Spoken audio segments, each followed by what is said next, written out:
La production de l'émission Vivre mieux et en santé sur les ondes de TVCO a été rendue possible grâce au soutien financier de la Coop Santé de la MRC de Charlevoix et de Promutuelle Assurance du Lac-aux-Fleuves.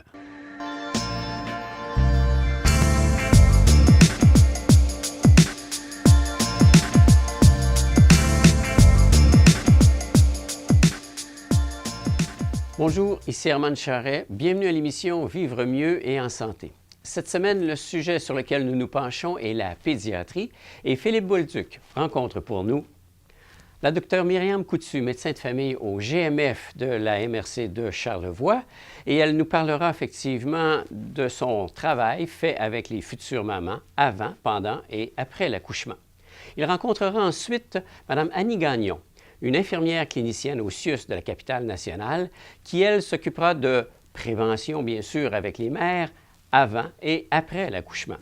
Et enfin, un témoignage de Mme Marilyn Tremblay, qui, elle, nous raconte son expérience vécue avec les différents intervenants de la santé. Alors, de ce pas, allons rejoindre Philippe Bolduc et ses invités. Alors, quand une jeune femme vient vous voir et qu'elle est enceinte, quels sont les conseils que vous donnez au point de vue vie et au point de vue... Bien, en fait, on va vraiment regarder là, tous les antécédents de la patiente, autant familial que personnel, parce que ça va beaucoup nous guider dans ce qu'on va lui recommander. Donc, nous allons tout son pedigree, d'où est-ce qu'elle vient. Donc, si on est à Charlevoix, si les deux parents sont de Charlevoix, bien, on va faire un counseling génétique, on va même les référer en génétique. Maintenant, on va tout réviser, toute la médication. Est-ce qu'il y a des médicaments qui sont à éviter pour la grossesse? On va aborder l'alimentation. Il y a beaucoup de choses, beaucoup de restrictions enceintes qu'on doit faire attention. Donc, on va aborder ça également. L'exercice. L'exercice, très important d'en faire. Oui, on l'aborde, l'alcool, les drogues, le tabac. Donc, on va parler de tout ça en termes de prévention. On va parler aussi en cours de grossesse, d'allaitement. Oui. Également, qu'il y a beaucoup de bienfaits pour les nouveau-nés. On va parler aussi de préparation à l'accouchement. Oui.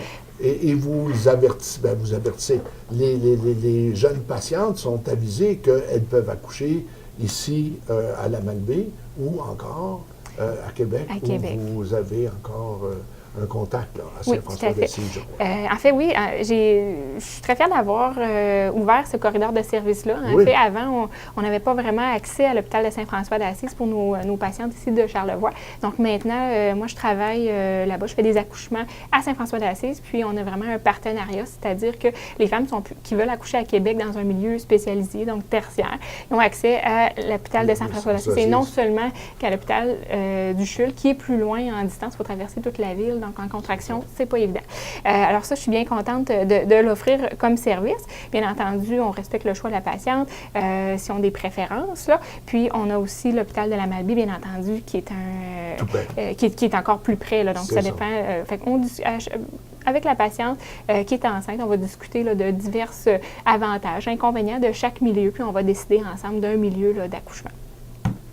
Alors, une question qu'on demande souvent, quelle est la fréquence des suivis que vous faites chez une patiente qui est enceinte jusqu'à l'accouchement? En fait, grosso modo, on se voit à peu près aux 4 à 5 semaines au début, à partir de la première fois qu'on se rencontre, jusqu'à 28 semaines de grossesse. À partir de 28 semaines, on va se voir plutôt aux 2 semaines à 3 semaines. Puis, finalement, à partir de 36 semaines, on va se voir à toutes les semaines.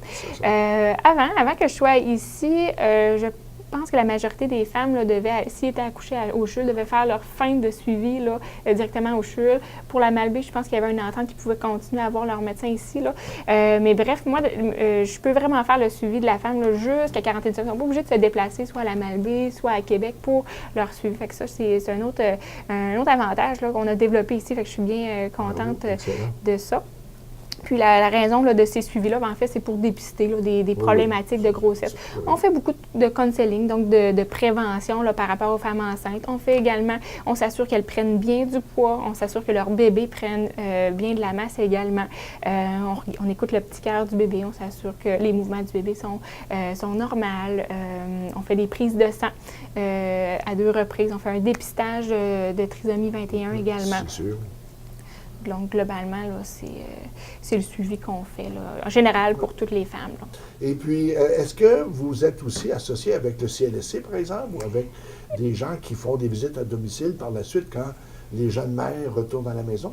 Bien oui, certainement. En fait, c'est ça, le CLSC, les infirmières du CLSC ont une grande part à jouer là-dedans. Donc, c'est vraiment elles qui ont le mandat de faire le suivi précocement après la naissance, après le retour, en fait, à la maison. C'est elles qui font le suivi du petit bébé et de la maman. On est en contact avec eux. Fait que quand il y a des problèmes, là, une problématique qui apparaît, bien, en fait, ils nous contactent. Là, ils nous contactent, puis on... Les gens du CLSC vous contactent. Tout à fait. Et vous faites des visites à domicile? Vous allez vous Non, à domicile? non, à ce moment-là. Ils viennent à votre bureau? Tout à fait, c'est ça. Ah bon? Est-ce que vous faites aussi de la procréation? C'est-à-dire de l'infertilité, je voulais dire. Bien, les gens qui veulent avoir des enfants et qui ont de la difficulté, est-ce que vous les dirigez à ce moment-là? Oui, bien en fait, je fais le bilan qu'on appelle de départ. Donc, j'amorce là, les investigations. Oui. Puis ensuite de ça, pour ce qui est je vais faire une évaluation. Si c'est nécessaire, bien, en fait, d'aller plus loin, bien, en fait, je vais les référer là, vers un spécialiste là, en fertilité, un gynécologue, par exemple. Vous avez mentionné tout à l'heure que vous faisiez aussi de la néonatologie. Ça, c'est-à-dire dans la période vraiment immédiatement après l'accouchement, les bébés, des fois, peuvent avoir des petits problèmes de santé. Et vous les suivez là aussi? Vous accompagnez ces jeunes enfants-là qui sont malades? En fait, après la naissance, tout de suite après la naissance, ça arrive souvent que les bébés ont besoin d'un accompagnement là, pour la transition là, à la vie. Donc, moi, je suis formée par rapport à ça. Je refais ma formation là, régulièrement aux ans, aux 2 ans, en réanimation néonatale. Fait que, donc, ça, c'est quelque chose qu'on pratique couramment. Ensuite de ça, on a une pouponnière là, à Saint-François-d'Assise. On fait le suivi des petits bébés qui ont besoin. C'est sûr que s'ils sont très malades ou ils ont des besoins vraiment plus spécialisés, à ce moment-là, il y a toujours l'accès à la consultation avec un pédiatre ou encore les grands spécialistes là, en néonatologie au CHUL, mais c'est très rare qu'on ait besoin d'aller se retourner vers là. Mais c'était très agréable, l'obstétrique, parce que c'est toujours bien gai. Bon, évidemment, il peut y avoir des complications. Et les enfants, à mon avis, ça tombe malade des fois, puis pas mal malade, mais ça remonte la côte très rapidement. Ils sont impressionnants. Et c'est ce qui est très agréable, en fait, finalement. C'est fait fort, un bébé. Ouais. Oui, exactement. Excellent. Merci beaucoup. L'émission Vivre mieux et en santé est rendue possible grâce à la participation de la Coop Santé de la MRC de Charlevoix. Pour en apprendre davantage sur les services que vous offre votre coopérative santé, consultez le site Internet coop santé mrc charlevoix en un mot.com.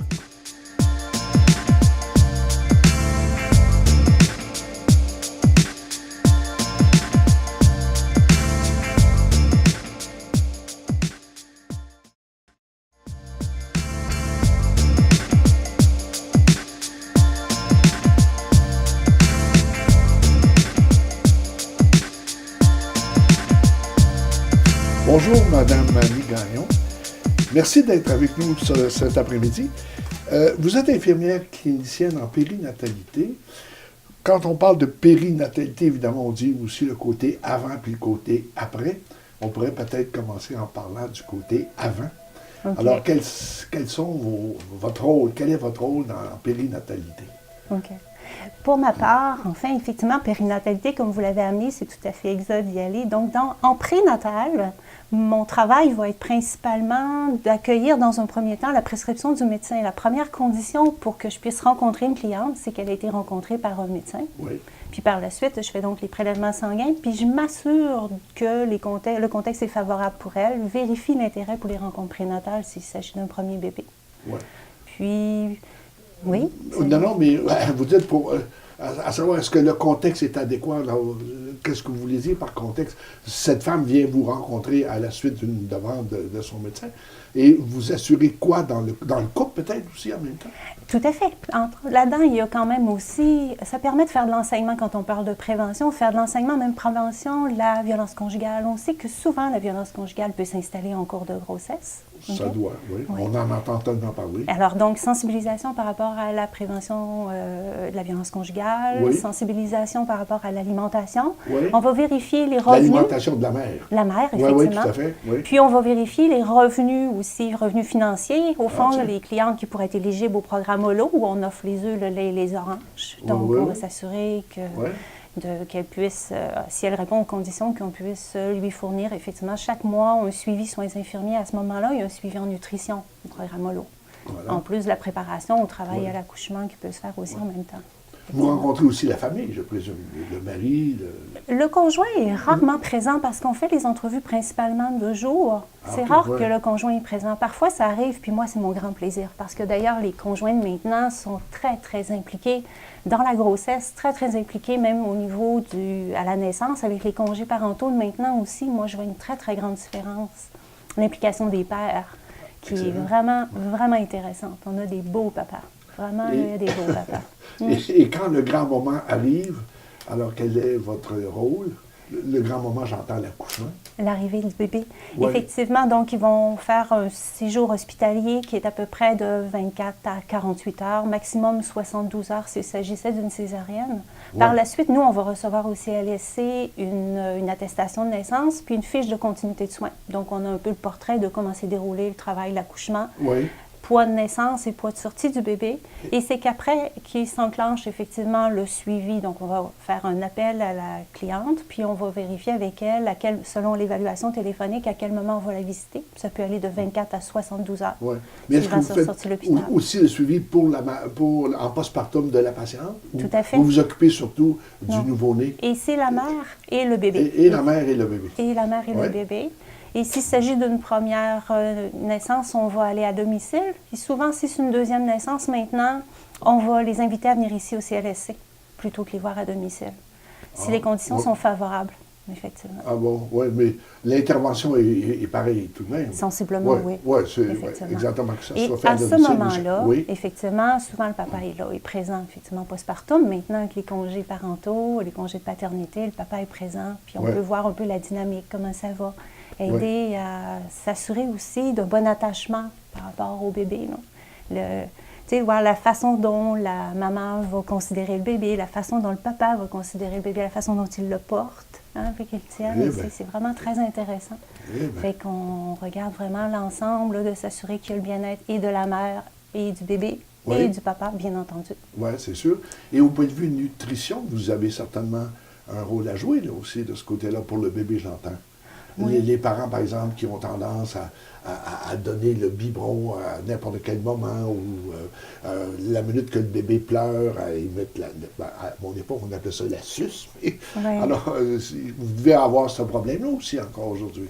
Oui, tout à fait. Au fond, ce qui est important, c'est de prendre le temps de bien s'installer avec les parents aussi pour voir, puis leur permettre de discuter. Comment se comporte ton bébé? Comment est-ce qu'il réagit? Voilà. Quels sont Ouais. les signes de faim? Le bébé qui a des signes de faim, c'est différent d'un bébé qui pleure parce qu'il va être rassuré, parce qu'il a besoin d'être contenu. On sait qu'un bébé qui a passé 9 mois dans le ventre de maman, bien entendu, a comme est habitué d'être toute bien contenue. Ce qui fait que la vie extra-utérine, il y a comme beaucoup d'espace pour lui. Ça fait que parfois, pour lui, ça peut être insécurisant. Donc, l'art de sécuriser son bébé. Donc, de mieux l'aider à contrôler ses pleurs et toutes ces choses-là. Donc, il y a des beaux enseignements à faire avec les parents. C'est très Oui, mais intéressant. encore une fois, au point de vue nutrition, est-ce que vous rencontrez dans votre profession des problèmes? Bon, on parle beaucoup de l'obésité chez les jeunes. Est-ce que vous avez à intervenir dans ce domaine-là? Tout à fait. Bien, en fait, ça va nous permettre de voir et de doser. Autant il pourrait avoir trop, comme il pourrait ne pas Ouais. avoir suffisamment. Ouais. Donc, au fond, de voir les quantités de lait lorsqu'il s'agit d'une alimentation biberon. Ouais. Toutefois, vous savez, lorsqu'il s'agit d'une alimentation au sein, parce qu'on valorise quand même aussi l'allaitement, bien entendu, on ne l'oblige pas du tout, mais on valorise l'allaitement. Bébé qui nourrit au sein, on ne sait pas quelle quantité il prend. Donc, il y a d'autres repères aussi. Ouais, Donc, la ouais, façon ouais. de cibler effectivement quelle est la bonne quantité de lait qui est appropriée pour le bébé. Ouais, Vous savez, ouais. dans les premiers jours de vie, c'est pas compliqué, c'est un pipi, un caca par jour de vie. Un bébé qui a 2 jours de vie a fait au moins 2 pipis, 2 caca, mais c'est bon. Puis on sait que par la suite, les jours subséquents, le bébé va normalement faire à peu près, tu sais, comme un nombre de mictions très précis, Ouais. puis un nombre de selles qui est assez précis aussi, qui nous permet de savoir que pour un bébé qui serait nourri au sein, qui est suffisamment nourri. Puis le bébé qui est aux préparations pour nourrisson, au biberon, mais effectivement, il y a une question de quantité qu'on va augmenter progressivement, mais on va, comme je mentionnais tantôt aussi, aider à repérer les signes de faim. Parce que parfois, il arrive pour certains parents que dès que le bébé pleure, on va le nourrir. On va le nourrir, effectivement. C'est un mauvais réflexe, probablement. Oui, en fait, c'est apprendre à décoder les besoins du bébé. On ne peut pas être parfait tout de suite. Hein? Effectivement, les parents, c'est apprendre à écouter le bébé. Ouais. Être sensible. Au fond, ça fait partie des qualités d'un bon parent, de développer la sensibilité au bébé. Ouais. Effectivement, sensibilité, donc de repérer la façon dont il se comporte, s'il porte vraiment le poing à sa bouche, s'il fait des mouvements de succion, si effectivement on offre la suce puis que le bébé pleure encore, c'est quand même des signes que le bébé il veut être nourri, que téter suffisamment n'est pas suffisant. Puis parfois, à l'inverse, il a déjà mangé, il est déjà bien nourri, mais il va pleurer parce qu'il est inconfortable, parce qu'il y a la maturation du cerveau maintenant.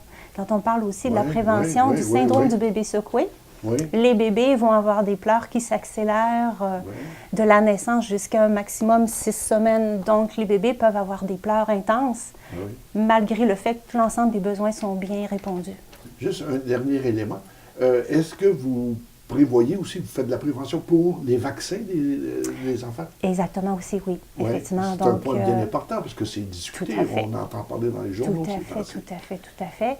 Alors oui, on fait la promotion de la vaccination en prénatal lors des rencontres prénatales lorsqu'il s'agit d'une primipare et on en reparle en postnatal immédiat aussi. Et même que pour les parents intéressés à la vaccination, on va déjà donner le rendez-vous du premier vaccin à 2 mois. Alors, on va joindre, n'est-ce pas, la théorie à la pratique. Je vois que vous avez ce qui ressemble à être un sein. Alors, on vous écoute et on vous regarde surtout. Un sein de laine. Pour expliquer, au fond, pour les mamans qui allaitent, on va effectivement des fois utiliser le sein pour expliquer quelle est la grandeur de bouche que doit prendre le bébé pour s'accrocher au sein ou expliquer la prise du sein parfois. Parce que quand on va à domicile ou qu'ils viennent ici, puis que les seins malheureusement sont blessés dû à l'allaitement, on a vraiment à recorriger la position du bébé ou ces choses-là. Donc avec le sein, ça permet même d'expliquer la compression, comment amener plus d'intérêt au bébé ou ces choses-là. Donc on peut effectivement utiliser le fameux sein de laine. Oui. Ah bon, excellent. Autre chose, petit bébé, les soins du cordon. Quand on va expliquer les soins du cordon pour le parent, souvent, en fait, je me suis occupée de mettre un outil pour leur expliquer la chose. Donc, un petit bébé qui me sert principalement aussi aux rencontres prénatales. Quand on parle du soin du cordon, je lui ai greffé un petit cordon ombilical. Ah, c'est cousu. Cousu, effectivement, avec pince à cordon. Pince à cordon, parce qu'il faut que ce soit le plus réaliste possible quand même. Oui, tout à fait. Mais pour expliquer effectivement l'entretien du cordon, aussi longtemps que le cordon est présent, comment on peut le manipuler, savoir qu'il ne souffre pas, donc de pouvoir le manipuler d'un côté à l'autre. Utiliser un coton-tige qui est tout simplement avec de l'eau du robinet pour contourner et bien la sécher. Puis bien entendu, la façon de plier la couche pour éviter qu'il y ait un frottement. Qu'il y ait un frottement, tout simplement. Tout à fait. Donc, c'est mes petits outils qui me permettent d'illustrer ce que parfois les mots tout seuls ne peuvent pas bien faire. L'image vaut 1000 mots. Oui, voilà. Alors, écoutez, madame, je trouve ça très intéressant, mais il arrive tout de même que des gens sont à domicile, la jeune mère est à domicile, et arrive un problème, un comportement du bébé qui varie ou un pleur qui est inexpliqué. Quelles sont les ressources disponibles? D'accord.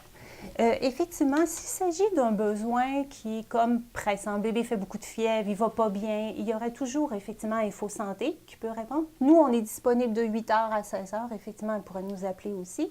Mais faute d'avoir une réponse téléphonique qui serait rapide, le 811 aussi, Info Santé est quand même une belle ressource. Pour des besoins très pointus, préoccupations parentales très, très pointues. Autrement, il existe quand même d'autres ressources aussi, les ressources communautaires qu'on a dans Charlevoix-Ouest, effectivement, comme des gens qui ont un faible niveau socio-économique pourraient avoir besoin d'utiliser la moisson de ProSanté. Donc, il y a ça. Il y a le Centre des femmes aussi, qui est une belle ressource pour les jeunes parents. Autant pour, on dit centre des femmes, mais autant pour la maman que pour le papa. Bébé, même cuisiner pour bébé, préparer les purées. Effectivement, c'est des ressources intéressantes. On a le mousse café aussi qui est nouvellement installé par ici, puis qui est très, très intéressant aussi comme ressource, comme endroit pour même avoir du yoga prénatal ou en postnatal aussi, avoir du yoga postnatal. Il offre des belles choses comme ça. Donc, au fond, l'important pour le parent, c'est de ne pas rester avec ses inquiétudes. Puis l'autre chose que j'aimerais leur dire, c'est surtout qu'ils se fassent confiance. Confiance à leurs compétences parentales, puis confiance aux compétences du bébé aussi. Très important. Mais toutefois, quand on reste avec des interrogations, bien, c'est sûr qu'il faut aller au bout des choses. On a toujours l'idée de prévention aussi. Donc, le parent est là, puis il veut prévenir que la situation se dégrade et puis que le bébé finisse par être plus malade. Là. Tout à fait. Oui. Madame Annie Gagnon, ce fut un plaisir de vous avoir et de vous entendre. Et on vous dit peut-être à la prochaine. Bien, merci beaucoup. L'émission Vivre mieux et en santé est heureuse de compter sur la participation d'un assureur important de notre région, Promutuelle Assurance du Lac-aux-Fleuves, dont le siège social est situé à Baie-Saint-Paul au 951 boulevard Monseigneur de Laval. Pour assurer votre auto, maison, entreprise ou ferme, Promutuelle Assurance du Lac-aux-Fleuves est là pour vous.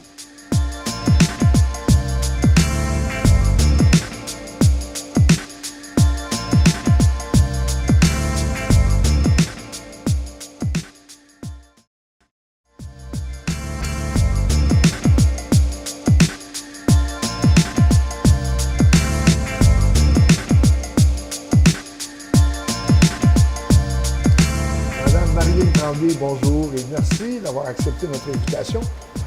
On aimerait voir un petit peu votre expérience comme mère de famille, je crois. Vous avez eu 2 beaux enfants et vous avez choisi la Maison des naissances, je crois, à Québec.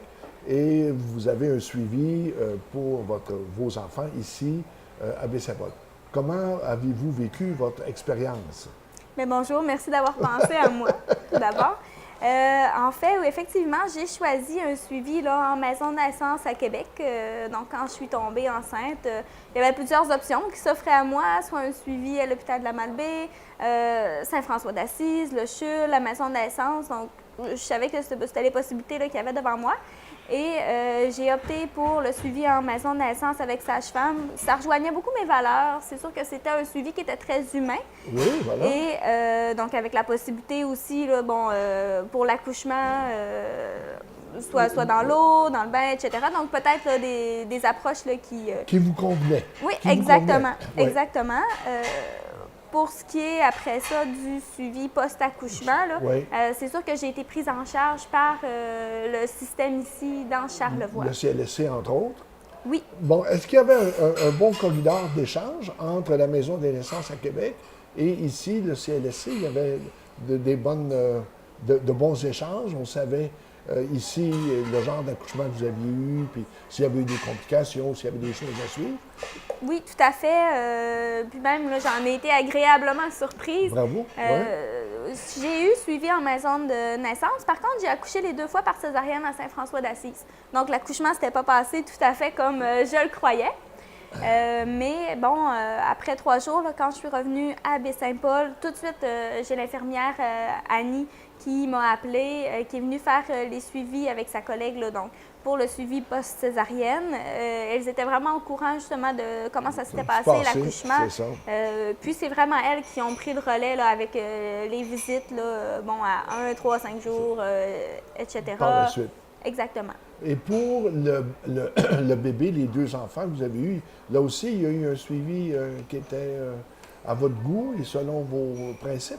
Oui, à mon premier, mon enfant, il n'y avait pas encore de médecin de famille, mais tout de suite, là, à la première visite avec l'infirmière, on m'a tout de suite mis sur la liste d'attente, parce que j'étais nouvellement arrivée dans la région. Donc moi, ma médecin de famille est à Québec. Ah bon? Et donc, tout de suite, mon bébé a été mis sur la liste d'attente, puis ça a été assez rapide. Il a pu obtenir un médecin de famille à Baie-Saint-Paul, donc ça, j'étais très heureuse. Oui.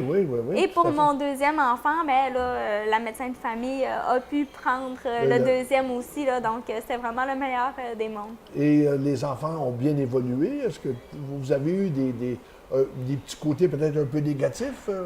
Entre autres, vous me disiez tout à l'heure que vous aviez beaucoup de voyagements à faire pour aller à Québec avant de l'accouchement, probablement. Oui, effectivement. C'est sûr que pendant tout le suivi de la grossesse, la maison de naissance est à Québec. Donc, ça fait beaucoup d'allers-retours.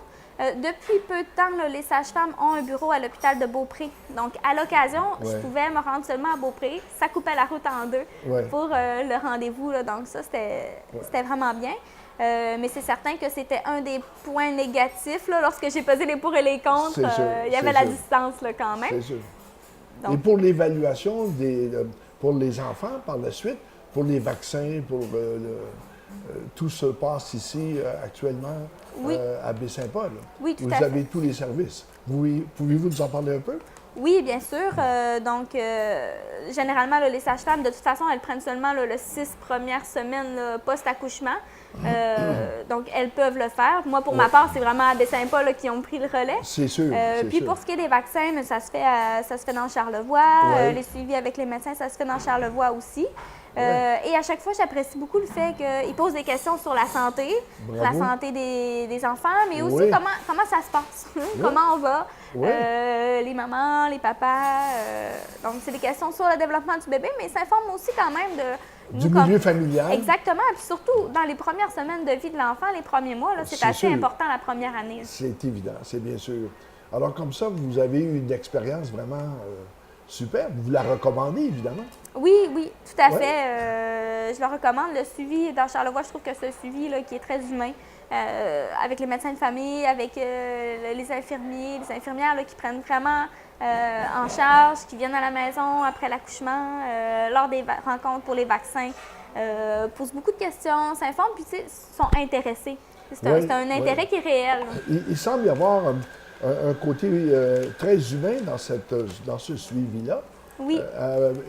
Et à la fois pour les enfants, je présume. Oui, tout à Bon, fait. Là. excellent. Et moi, de ce que j'ai pas accouché là, à l'hôpital de la Malbaie, mais de ce que j'en ai entendu dire par plusieurs mères, c'est que ça ressemble beaucoup à une maison de naissance. Ah Parce bon? que, Ouais. oui, tout à fait, là, c'est pas du tout comme au CHUL, là, par exemple. C'est très, très différent. Ouais, Des chambres privées, une aile de naissance quand même là, qui est très chaleureuse. Un côté plus humain, Oui, tout à fait. d'après vous. Oui. Excellent. Bravo, madame. Est-ce qu'on s'attend pour un troisième? C'est sûr qu'avec... 2 césariennes? Oui, c'est ça. vous y Donc, pensez? oui, puis c'est pas seulement ça aussi. Là. C'est certain qu'on, mon conjoint et moi, on est quand même très occupés. Oui. Donc, je dis pas non, mais pas pour tout de suite, ça c'est certain. Très bien. Alors, écoutez, merci beaucoup d'être venu à l'émission et à la prochaine. Merci, à la prochaine.